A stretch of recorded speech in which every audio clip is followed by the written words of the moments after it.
As a deeply patriotic teacher, he refuses to tolerate anyone arriving late to his politics class. Peter is already used to the scolding. Even as he sits down, he flashes a mischievous smile, hoping to catch the attention of the girl behind him. Suddenly, a loud bell rang. The soldiers are finally returning home after 3 years of war. The First Schleswig War has come to an end. Denmark has won a decisive victory in its territorial struggle against the German states. The returning soldiers are welcomed home as heroes. Among them is Didrich, the manor owner's son, whose medal fills his aging father with pride. His father immediately gathers the local elite at the family home to celebrate his son's return. Yet father and son have not seen each other in 3 years, and there is much left unsaid between them. So, Didrich walked into his father's study. This should be a quiet reunion, with a father grateful that his son survived the war. But his father gives little thought to what Didrich has endured. He wants Didrich to remain in the army and bring further honor to the family, ignoring the terrible price his son has already paid. Simply saying that war is cruel can never convey what these veterans have truly experienced. In the father's eyes, since his son is back safe and sound, why should he dwell on the past? Public glory cannot conceal the wounds left on the soul. The so-called glory in his father's eyes may never have been the answer Didrich wanted. Meanwhile, unlike the wealthy who dwell on invisible trauma, ordinary families must first confront the wounds they can see. Peter and his brother Laust return home to find their mother tending their father's injuries. Ordinary people have little use for grand speeches about heroism. Their simplest wish is to survive the battlefield and reunite with their families. Once the exhaustion fades, happiness means nothing more than a warm home, shared meals, and peaceful years together. Just then, their mother brings over a package. Inside is a flower atlas their father obtained by trading with a Swedish soldier on the battlefield. Father knew that Peter liked flowers and plants, so he gave this thing to him. But brother Laust seemed a little unhappy. The father saw his son's thoughts and no longer hid another surprise. A broken sword captured from the battlefield showed its sharp edge. This was Laust's favorite gift. Laust quickly called his brother and ran out the door, happily letting himself go in the fields. Unexpectedly, while the two brothers were playing on the swing, a very beautiful girl stood not far away. Det her, det er ikke noget sted for tøser.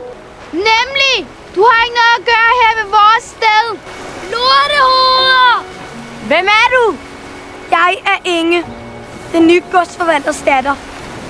Og det her sted, det er alle menneskers sted. The two were a little at a loss because they had never seen such a rebellious girl. In fact, Inge was a classmate with them, the girl Peter secretly peeked at after being punished by the teacher. Inge slowly backed away to the beach. Just when the two brothers were surprised, she jumped into the sea like a fairy in white, feeling the pleasure of coolness and the beauty of childhood freedom. Peter and Laust were no longer silent. They quickly took off their shirts and jumped into the sea to play together, releasing their childish joy. How great it would be if time could stay at this moment forever. Let this innocence without a trace of trouble be firmly locked on this shining sea. After leaving the beach, Inge takes the brothers to the farm managed by her father. This is the most luxurious manor in the area. Before the manor owner returns, Inge leads the boys into his study. Peter was stunned at the time because he had never seen so many books. Laust also found the manor owner's gun. The three children began to play recklessly, unaware that a disaster was about to come.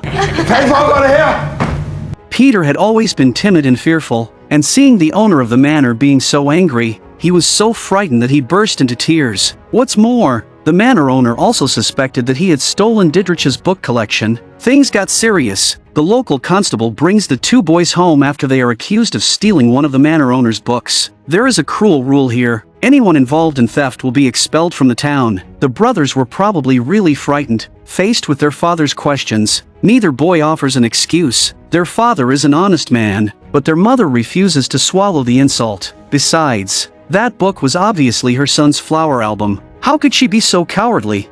The mother went to the old manor owner angrily and silenced him with a few words. What happened next also became a matter of course. The police sergeant accompanied the manor owner to the manor's door to apologize in person and return the album. After the two left, the father winked at his wife. After all, he had misunderstood his two sons before and even beat them, so now he had to ask his sons for forgiveness. If necessary, the son can even hit his father in the face. Peter walked forward slowly. His father was very satisfied with his youngest son's performance. Then it was Laust's turn, but before his father had finished speaking, Laust gave his own response. A few days later, the old manor owner held a banquet in the village to thank the villagers who had worked hard for the manor's harvest. He also apologized deeply to Peter's parents and took out a bottle of brandy as compensation to the family. But no one knew that Peter's father's injured leg had developed gangrene, even in the face of his wife, who sleeps with him every day. He has been hiding it. On the other side, a group of rapt children were listening to Didrich's story about the war. Because Inge wanted to be more convenient, she quietly left the crowd and prepared to go to the open grassland outside. Unexpectedly, Didrich actually followed. The girl was a little shy, so she quickly lifted up her skirt, and then stepped forward to ask Didrich if war was terrible. The encounter on the battlefield left Didrich unable to answer for a while. Unexpectedly, in order to comfort him, the girl actually took his hand. In this world where no one can understand his inner feelings, Didrich seems to have found a ray of light and a girl to rely on, but this action also caused Didrich to misunderstand, suggesting that Inge's naivety may involve herself in more dangerous and complicated interpersonal relationships. Kan du holde på nemlighed? Jeg er en frø. Og hvis du kysser mig, så bliver jeg måske til din prins. A loud slap in the face did not awaken Didrich's love, but instead made his paranoia seem to be ignited by fire. At the same time, Inge, who was wandering alone on the road, was suddenly stopped by Laust. The boy seemed to see that she was worried, so he took her hand and danced together on the dance floor. Not long after, younger brother Peter also joined the group. This is the real happiness of being a teenager, and it also allows the three of them to establish a rare friendship. The brief calm on the eve of the war was a warm afternoon. The two Peter brothers stayed in the field and watched their father work hard to cultivate the land. But an accident suddenly happened. The wounds their father suffered in the previous war have turned gangrenous, and his life now reaches its end. Their father was a veteran of the First Schleswig War, carrying both physical scars and painful memories from the battlefield. His death in the farmland means that the vitality of the old generation is gradually drying up under the shadow of war. What he left to the younger generation is unhealed trauma and unfulfilled responsibilities. As an older brother, it's time for Laust to share the pressure on his family. So he came to the manor and wanted to find a job in the stables. The old manor owner was a nationalist. He hated Prussia for launching wars over land,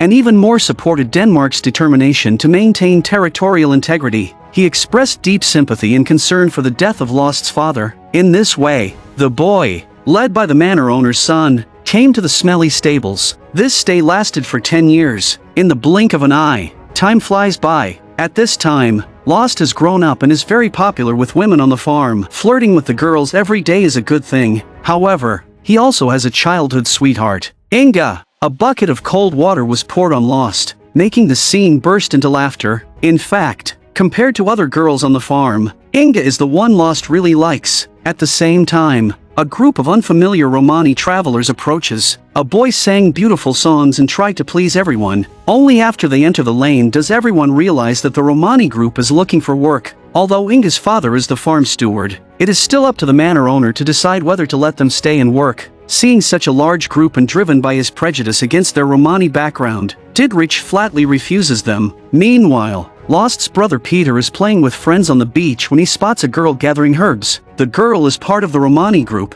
and her striking beauty immediately captures everyone's attention. Peter even walked up directly and wanted to talk to the girl, fearing that Peter means her harm. The girl quickly runs away, but Peter still refused to give up and actually chased after him. The Romani travelers who were denied work have made camp deep in the forest. I learned from the leader that the beautiful girl just now was named Sophia, and she was his daughter. After learning about the relationship between the two, Peter immediately shook hands with the other person. On the other side, Didrich and his companions were drunk and wandering in their own area. Just then, a Romani man suddenly approaches them. Didrich finds the man suspicious. He saw the man holding a shotgun in a bag and told him to stop. Suspecting he was poaching on the farm, Didrich tries to win the man's trust with red wine, but seconds later, the situation spins completely out of control. Later, the man was tied to a big tree by Didrich and 3 others on the pretext of stealing. They punished the other man for his theft by whipping him hard on the back. One of Didrich's companions hurls insults at the Romani man accused of causing trouble. However, Didrich obviously hit the wrong target. At sunset, 3 childhood friends were enjoying a walk in the fields. Both brothers may like Inge, but no one dares to take the first step in love. The shouts on the hillside attracted the attention of the 3 people, and they immediately went to check. The sound comes from the Romani man who was whipped. The matter finally came to the attention of the old manor owner. Inge acted righteously and reported the bad things Didrich had done. In fact, the hunter is the son of the Romani group's leader. Now, he is regarded as a thief and beaten by Didrich. The old manor owner was obviously deeply sorry for his son's behavior. Besides, the travelers have no food. Therefore, as compensation for the victims, the old manor owner decided to take them in and arrange some work for everyone on the farm. When everyone was about to leave, the manor owner stopped Brother Peter. He admitted frankly that the current situation in the country was tense and it was likely that he would go to war with Prussia again to compete for territory. He hoped that the two brothers could inherit their father's legacy and join the army to serve the country. After they leave, the owner of the manor will take good care of their mother. The two naive brothers had always wanted to learn about the outside world, so they readily agreed. However, after returning home,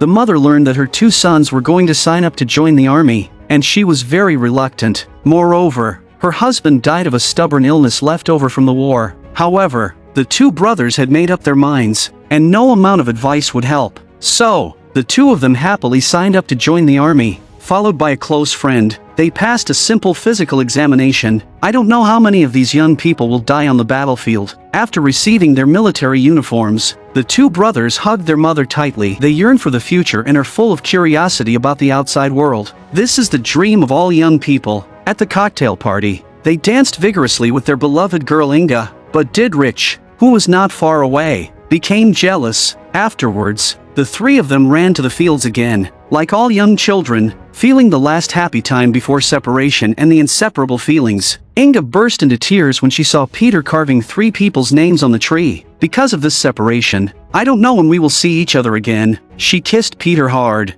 and then gave her love to Laust. My younger brother Peter felt a little uncomfortable. He and his brother both like this girl. Neither brother can make a choice between family affection and love. When three people are close together, they almost form an entangled triangle. This implies the brokenness of youth, the tearing of emotions, and the sense of fate brought about by war. Through the closeness of the body and the heavy expression, the subtlety of the triangle relationship and the fragility under the shadow of war are all condensed in this moment. It's time to say goodbye. Inge didn't shed a single tear, just smiled and turned around to leave. Isn't it true for the two brothers? They all bury their heavy emotions deep in their hearts. But at this time, Laust had an idea. He lied that he had forgotten something and asked his brother to go home first while he hurried back to get it. It turns out that my brother is more thoughtful. He did not allow himself any regrets and had sex with Inge in the grass. Perhaps Inge still likes Laust more than his younger brother Peter. It's hard to explain something like love clearly. Early the next morning, Peter and Laust put on their military uniforms and stood at the door of their courtyard to say goodbye to their mother. At first, the mother tried her best to stay calm, holding them tightly with trembling hands. But when her two sons actually turned around and left, she couldn't control it anymore and burst into tears. This is the despair and fear that has been accumulated for a long time, erupting in an instant. In her tears, there was the pain of losing her husband, the pride of her son growing up, and the deep concern about the unknown outcome of the war. The military life of the two brothers officially began. The cruelty of training in the front line gradually emerged, and the collision between ideal and reality made the tragedy more intense. At first, it was an empty cannon with no shells loaded. Everyone joked about it and didn't take it seriously, but in the next second, the cannon actually fired. How careless do you have to be to make such a stupid mistake? If accidental casualties occur, the consequences will be disastrous. Fortunately, when everyone ran to the scene, they found that the shell had fallen into the pig pen, killing only a few pigs. But this still made the captain very angry. He asked Laust to kill the pigs that were still alive with bayonets and then carry them to the canteen. But Laust has never killed a chicken since he was a child. So how can he bear to do it? Finally, an older veteran came over and ended it all for him. After the short training, the cold winter is coming. At this time, the Danish army had gathered in Schleswig and was preparing to fight the Prussian army. Peter and Laust's unit is about to have a new commander. No one expected that the captain who came from afar turned out to be Didrich, the son of the manor owner. It's really a narrow road between enemies, perhaps because Didrich had 3 years of combat experience and his father always wanted him to continue serving. He returned to the army. On the first day Didrich arrived, he taught everyone a lesson. He asked the soldiers to clean their shoes, but in the cold winter, stains on shoes are difficult to clean, so one soldier came up with a way to pour warm urine directly on his shoes. Subsequently, everyone followed suit. which also dispelled the tense atmosphere before the war to a certain extent. The Prussian and Austrian coalition forces have assembled 15,000 men not far away and are about to launch an attack on the Danish position. Unexpectedly, at this moment, the bad weather brought thick fog. An Austrian general seemed hesitant about continuing the attack or retreating. If the enemy's position cannot be clearly seen, the soldiers may die in vain, but the Prussian officer's attitude was very firm. A veteran general said frankly that he has reached retirement age, and if he does not show some achievements, it may be difficult to return to duty. Moreover, the vanguard was originally Austrian. Therefore, the two veterans insisted on attacking. The general had no choice but to acquiesce to their advice and let the soldiers continue to attack the Danish positions. At this time, the Danish advance troops had been assembled, and the rear support troops were also ready. This is a battle of disparity in strength. The other side has 15,000 elite soldiers, while Denmark only has 2,000. If the position is breached, Peter and Laust will face the first battle in their lives. Hopefully the enemy can be eliminated on the front line. Seeing the enemy falling from a high place like flies, it was obvious that the Danish advance troops held their position. This was not a natural victory, but the opposing general's faulty command and harsh environment helped the Danish army. Car after car of corpses were being carried away from the eyes. No one could look directly at such a tragic scene. Even the general of the Prussian regiment was no exception. The bodies of the surviving soldiers were still shaking. How can one not be frightened when a mutilated broken arm is right in front of one's eyes?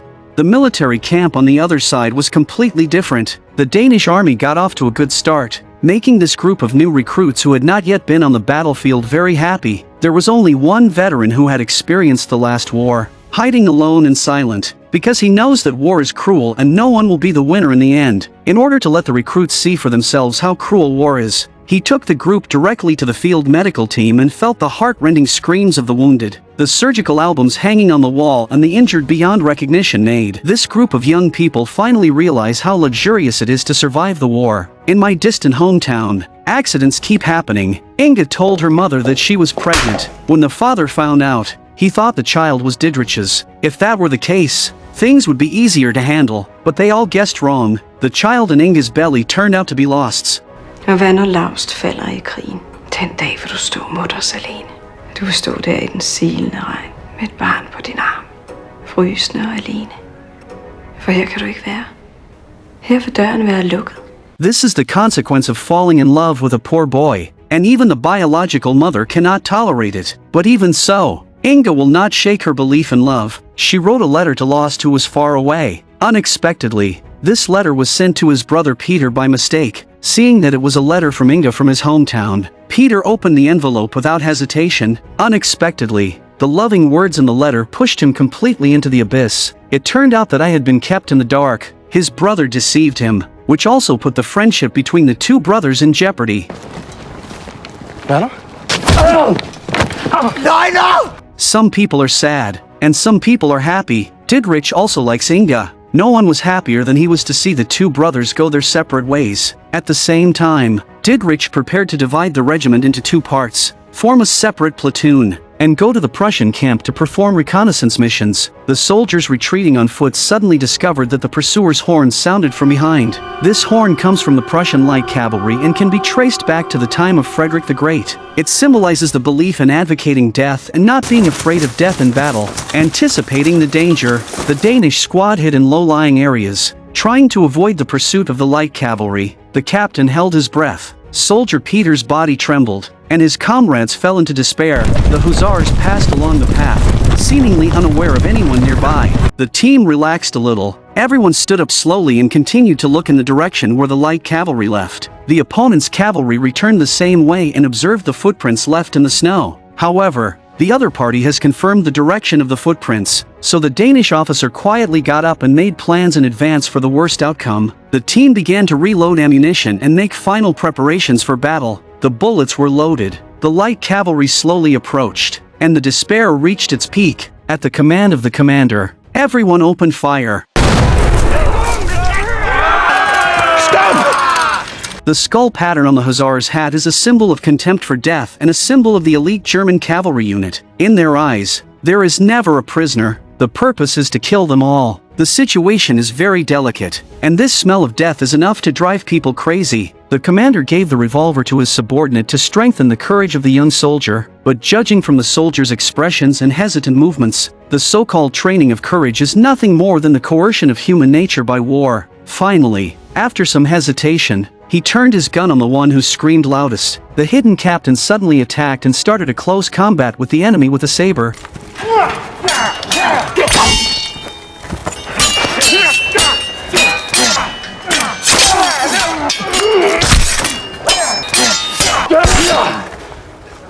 The captain is not only excellent with swordsmanship, but also has outstanding marksmanship. The once hesitant soldier died before Peter's eyes. Peter shuddered and closed his eyes for him. Perhaps there is never glory in the passing of life, only coldness and sadness. On the other side, when the main force left the Danish border wall, they encountered a merciless snowstorm. They had already discarded some of their cannon at the Danish border. If they lost a few more along the way, the battle would be impossible to continue.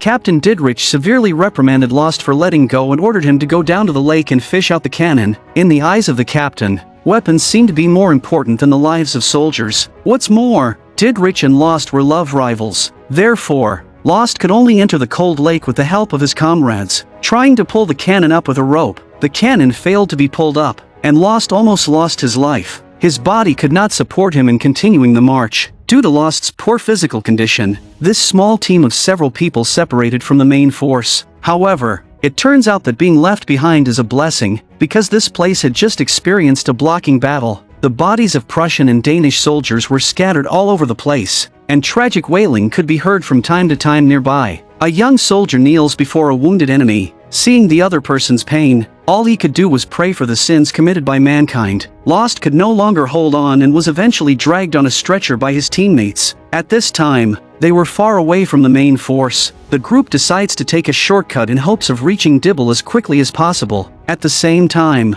Laust's beloved Inge is traveling north with the Romani group. I wonder if the two of them are destined to meet again in this life. The only thing that is certain is that Inge seems to feel that her sweetheart is calling her. After a long journey, the group finally reaches a point not far from Dibble. However, there was a Prussian camp stationed ahead, so they had to find a way through. The captain pretended to be a Danish deserter and tried to get close to some Prussians. The young Prussian soldiers are frightened by the war themselves, so they show little suspicion toward a supposed deserter. They gradually relaxed their vigilance, but they didn't know that this Dane was actually a veteran and had been a priest before. After seeing a familiar person opposite, a vision suddenly appeared in the veteran's mind. Laust may be shot and killed by this man in the near future. Hör auf, bitte.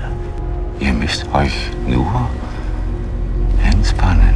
Dann passiert nichts. Wir werden euch nicht wehtun. Ist kein Problem. Euch ganz entspannen. Macht nichts. Alles ist genau so, wie es sein soll. Genau so. Verschließ die Augen. Wenn du einen Feind siehst, dann schießt du ihn nicht in den Rücken, hörst du? Kann nicht. After admonishing this person, other companions also gathered around. They took off their own clothes and put on the enemy's uniforms. Only in this way can the defense lines of the Prussian army be penetrated. After experiencing the danger of being accidentally killed by their comrades, the team finally arrived at the Danish army's garrison. However, the captain was very dissatisfied with the behavior of several people abandoning the cannon. Der findes ikke en eneste fejlsoldat på den linje. It turns out that the veteran and Didrich had known each other for a long time. Captain Didrich had deserted during the First Schleswig War. Almost everyone who knew about this had died, and only the veteran in front of him was still alive. Therefore, the veteran hoped that Didrich would stop embarrassing the two brothers and send Laust to the medical team for treatment immediately. Meanwhile, the Prussian army is preparing an all-out assault. They had the most advanced breech-loading rifled cannon of the time. The 5-kilometer range and unprecedented accuracy will cause a fatal blow to the Danish army. To test the power of their breech-loading rifled cannons, the Prussian officers decided to try them out on the Danish positions. 126 cannons fired one after another, and no one knew whether the Danish trenches could survive that kind of pounding. Shells streaked across the sky like meteors. Amid the screams of the veterans, the recruits quickly sought cover to hide. Denison's commando unit had fewer than 10 men and specialized in the most dangerous missions. They painted their faces as black as possible and then crawled toward the trench closest to the enemy, trying to avoid Prussian reconnaissance.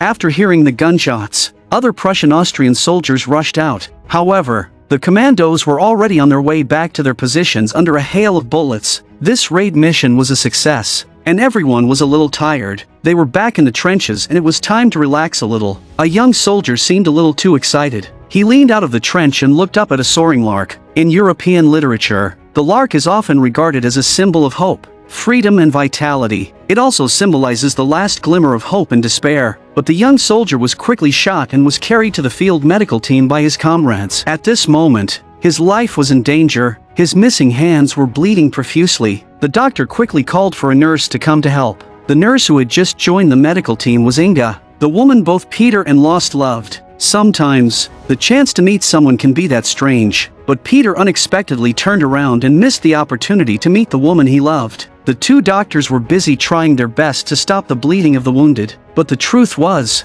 no matter how hard they tried, nothing could save him. The young soldier ultimately failed to escape the clutches of death and died of excessive blood loss. After the commando members learned the news of the sacrifice of their comrades, they could not conceal their inner pain. But this is war. Any negligence may cost your life. The time comes to April 1864, and the location is London, England. The camera shifts from the bloody battlefield to the European diplomatic stage. As one of Europe's great powers, Britain brought representatives from Denmark, Prussia, and Austria together for talks, hoping to resolve the war through diplomatic mediation. However, the meeting process was full of indifference and Machiavellianism. Denmark is trying to maintain its sovereignty over Schleswig, even if it makes partial concessions, hoping to retain the country's final integrity. However, the Prussian and Austrian sides took a tough stance, demanding that Denmark completely abandon Schleswig and use their battlefield advantages to suppress negotiations. Britain and other major powers ostensibly act as mediators, but in fact each country has its own interests to consider and lacks real support for Denmark's plight. In the end, the meeting solved nothing. Instead, it exposed Denmark's isolation and helplessness, paving the way for the tragedy to continue. Danish representatives said Danish soldiers would not waver. The other side believes that Denmark will eventually suffer complete humiliation. Some asked whether the war could end in a slightly more merciful way. But in war, where is the so-called kindness? The location is back on the front lines again. The Prussian-Austrian coalition was preparing to launch a fierce general attack on the Danish position at 4 o'clock in the morning. Meanwhile, a regiment in the Danish trenches was celebrating Laust's recovery. Everyone gradually changed from talking and laughing to dancing. None of them knew that catastrophe was about to strike the Danes. Facing the fierce charge of the Prussian-Austrian forces, the Danes immediately aimed their cannons straight ahead.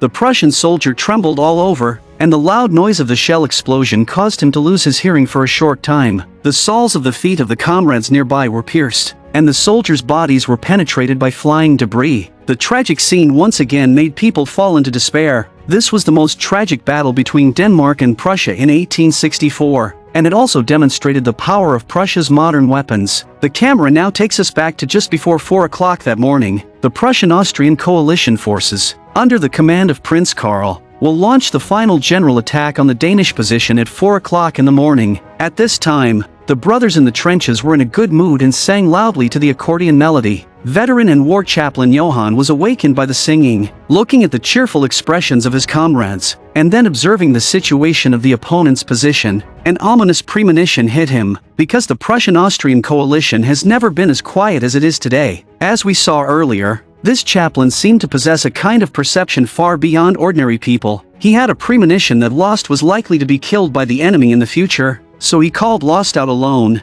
In Laust's eyes, he cannot become a deserter no matter what, even if he will die on the battlefield. But in Johann's terrifying vision, Laust was not the only one who would die. In order to avoid more casualties, Pastor Johann called on the brothers to dig tunnels as soon as possible. The captain had never seen a chaplain take such a persistent approach to a matter. Faced with life and death, he finally made a compromise and asked the soldiers to dig tunnels quickly, but in the end, they still underestimated the power of Prussia's 24-pound breech-loading rifled cannons. The time is gradually approaching 4 o'clock in the morning, and the real decisive battle is about to begin. The red light of the flare illuminated the entire night sky. All soldiers of the Prussian-Austrian coalition held their breath and were about to witness this unprecedented bombardment. 300 cannonballs weighing 11 kilograms were fired at the same time, making the Danish soldiers who had not yet finished digging the tunnel seem to foresee the end. The Danish rear support troops also witnessed this scene with their own eyes.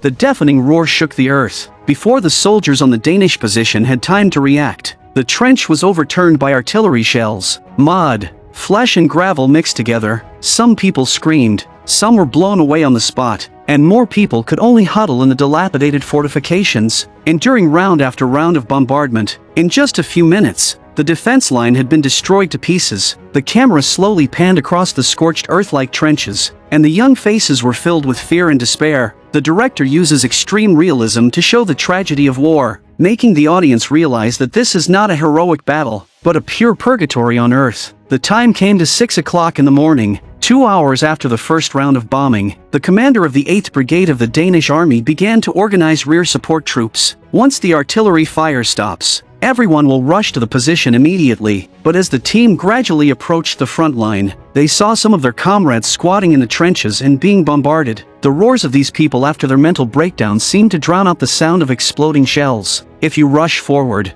you will die. One recruit appears to have suffered a psychological breakdown. He came to the high ground next to him, took off his equipment, and called on everyone not to advance toward the position. The roar of artillery fire continued not far away, almost suffocating the group of soldiers. There is no heroic spirit of dying generously here, but more of the helplessness of being pushed forward by fate. This is human instinctive fear, not a heroic charge. When the time came to 7 o'clock in the morning, the sound of cannons gradually stopped, followed by deathly silence, because there were few survivors in the trenches. Fortunately, the captain crawled out from the pile of corpses. The lark appears again, obviously incompatible with the cruel battlefield, but it still chirps in the morning sky. This cry is almost a cruel irony, as if telling that life still exists, but the lives of soldiers are being trampled ruthlessly. At the same time, the York Legion March sounded again in the trenches of the Prussian-Austrian coalition, indicating that the time to harvest the battlefield had arrived. The Prussian and Austrian soldiers all launched a charge and gradually approached the Danish position. There were very few people in the Danish trenches, with only a handful of muzzle-loading rifles. They clearly stood no chance against Prussia's more advanced breech-loading needle guns.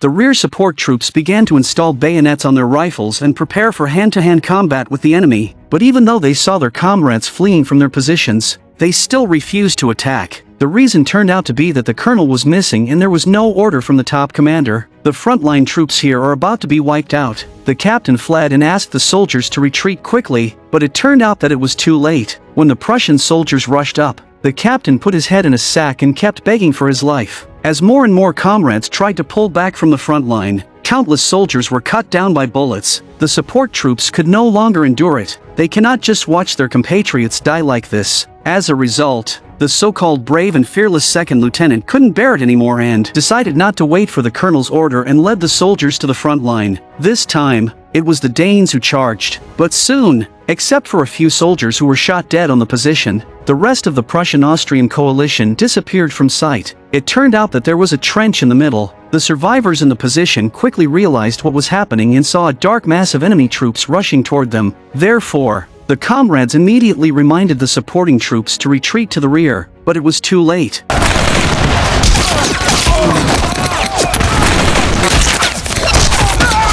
Before the Danes were ready for battle, a large area had been wiped out. The Prussian-Austrian coalition sounded the clarion call for a full-scale attack. hoping to completely destroy this remaining force in a very short period of time. The two armies faced each other head-on, and close combat dominated the situation. The ground was shrouded in thick fog, and the battlefield was gray and white. This is a collision between crowds, and lives are swallowed up by the ruthless waves. All fear and hesitation were crushed, leaving only countless nameless victims. Claude Duplat, commander of the 2nd Division of the Danish Army, was killed on April 18, 1864. At the same time, Major Ernst, chief of staff of the 2nd Division, was also killed in action. The successive sacrifices of the two commanders indicated that the battle had basically ended in failure. To see his brother one last time, Peter headed into the trenches to find Laust. However, when Laust was about to evacuate, he saw the captain, who was almost mentally broken. Even though Dietrich had treated him that way, Laust still chose to save him. Meanwhile, Peter is desperately searching for his brother. He seemed to see Laust's figure not far away, so he came to a nearby high ground and kept calling his brother's name, but because the noise on the battlefield was too loud, he could only hear voices but never see people. At that moment, a Prussian-Austrian squad was clearing out the remaining soldiers. Peter was just a few steps away, watching Laust fall to the enemy's gun. At this moment, the noise of the battlefield seemed to fade away, and the camera was firmly fixed on Peter's face. There was nothing but horror, grief and utter helplessness on that face. Before Laust died, he heard the chirping of a lark again. Using a lark as the background of the death scene may also be the director's question to the audience. If life could sing freely, why would humans choose to kill each other? The Brotherhood is about to disappear, which is more symbolic of the war swallowing up the purest hope. The grand history is brought back to the tragedy of an ordinary family, which also makes the absurdity of war more intuitive. In war, there are never any real winners, only wounds that tear people apart from the inside. This is more than just trauma, it is simply devastating to the souls of the survivors. Peter was not spared either. After his capture, he was treated in an Austrian field hospital, where he lived among hundreds of soldiers suffering from war wounds. These people experienced the worst of it, almost as if they were experiencing their own death. But by some miracle, they are still alive. Their souls died, but their bodies persisted. These two states are inherently incompatible. Meanwhile, there were still survivors on the battlefield. One of them was Pastor Johann, who had previously seen visions of the future. Seeing a Prussian soldier searching the corpse for property, he quietly came up behind him, because he does not allow anyone to trample on his comrades. After defeating the enemy, Pastor Johann began to collect the belongings of his comrades. Most of these belongings were final letters the soldiers had left behind before battle, along with gray-white photographs stained with blood. At the same time, he saw his best brother Laust. All the omens came true, and Laust could not escape the curse of fate after all. There is also a letter left for his mother beside him. The pastor will take this letter back to Laust's hometown and hand it to his mother. Perhaps this is the last respect for the friendship of comrades in arms. On the distant European negotiation table, even though Denmark had suffered a major defeat, the Danish king still refused to give up the two principalities of Schleswig and Holstein. This caused the negotiations to deadlock once again, and the war continued to spread to the island of Als. By then, though, the battles that followed were little more than a final gasp. Finally, the Second Schleswig War ended in October 1864, and Denmark paid a heavy price for it. According to the Treaty of Vienna, Denmark gave up the sovereignty of the three principalities of Schleswig, Holstein and Lauenburg and ceded them to Prussia and Austria. This resulted in a significant reduction in Denmark's territory and a severe weakening of its national strength and international status. In addition, this war is known as the bloodiest war in Danish history, bringing huge human casualties and economic losses to Denmark. However, after the war, there is still a touching story. The veterans who returned from the smoke of gunfire embarked on a long journey home with a stack of letters stained by the flames of war. These letters are the last thoughts left in the world by the fallen comrades. Some were written to wives they missed day and night, some were left for children who had not yet grown up, and many more were meant for gray-haired parents. After arriving at Laust's house, Pastor Johann told his mother that one of her sons, Laust, had died on the battlefield. There was no news from the other son, Peter, and even the veterans did not know his situation because they were not together during the war. Meanwhile, the pregnant Romani girl beside her suddenly showed signs of pain. She was clearly about to give birth. Not long after, a healthy baby boy was born successfully. Because the Romani girl Sophia was mute, Laust's mother simply looked on with joy, unaware of whose child it really was. But at this moment, Veteran Johann once again showed his miraculous ability, as if he had seen through everything the girl had encountered before. He stroked Sophia's forehead and put his hand on her neck. Incredibly, a mute woman actually spoke and named her child Peter. The setting is full of fantasy and the supernatural. The reason for Sophia's aphasia comes from the double trauma suffered by her body and soul. She had been mistaken for Inge by the manor owner's drunken son, Dietrich, and was brutally assaulted. The loss of language symbolizes her oppressed vitality. Regaining language after childbirth symbolizes the healing and renewal that new life brings. This transformation shows that even through extreme pain, new life can reopen blocked possibilities. Sophia named her newborn Peter as a memorial and hope for the only man she ever loved. Peter met Sophia in the woods, but back then, Peter had given all his love to Inge instead of Sophia. Yet Inge had already been with Peter's brother Laust, and later gave birth to Laust's child. Peter only learned the truth after he went to the battlefield and received a letter from Inge. So naming the newborn Peter was Sophia's way of holding on to the man she loved, as if Peter's spirit could live on in the hearts of those who cared for him. At the same time, veteran Johann also has some magical abilities. Before joining the army, Johann was a priest, with his gifts for foresight, healing, and hypnosis. He is portrayed as an almost otherworldly figure, but he was still unable to save his best comrade, Laust. By helping Sophia regain her voice, he creates something like a miracle in the story, while also taking on the role of a spiritual guide. Not only that, Johann also carried a letter Laust had written to the woman he loved most, Inge. But when he knocked on Inge's door, the person who answered was the girl's mother. When she heard that Johann was Laust's comrade in arms and wanted to deliver a letter, Inge's mother treated him coldly and lied that her daughter was sleeping. Jeg vil meget gerne tale med Inge. Desværre. Men jeg skal gerne give hende brevet. Jeg ville blive meget glad, hvis jeg kunne få lov til at aflevere brevet selv. Det var sådan Laust ønskede det. Jeg skal nok tage mig af det. De må love mig, hun får det brev.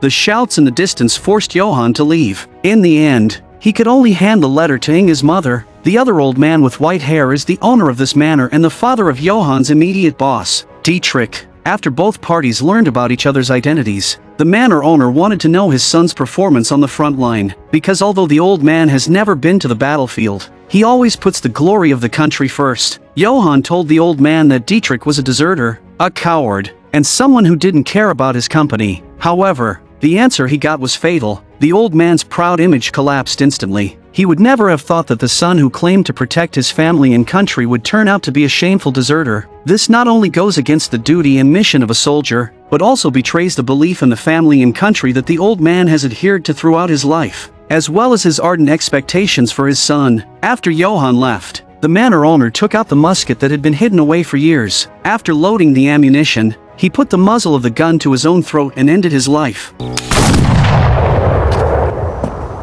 Johann fulfilled his comrade's wish and it was time to leave, but the most precious letter Laust had written to his lover never reached Inge's hands. Inge's mother threw it into the fire. What a deep love, and what a reluctant parting. This letter contained Laust's most sincere blessings, but it was destroyed in an instant. Perhaps the heartless mother did not want her daughter to suffer, or perhaps she wanted to sever Inge's last attachment, so she could find the courage to stop being tied to the past and embrace a new life of her own. On the other side, Peter finally made his way home after being captured by the enemy for 2 years. At first he traveled with his companions, but later he traveled alone. Near the German border, he used his last coins and his pipe in exchange for some silk and satin for his mother. Along the way, he had to earn money through labor to support himself. At this time, rumors of war were once again prevalent. Bismarck's plan seemed unfinished, and now it was Austria's turn to be defeated. During the hike, Peter once again saw the soldier who seemed to have existed forever. He faced the unknown fate with empty eyes. His brother died at the gunpoint of this man. Perhaps Peter will never forget that strange yet familiar face. But everything keeps happening, and one day it will be forgotten.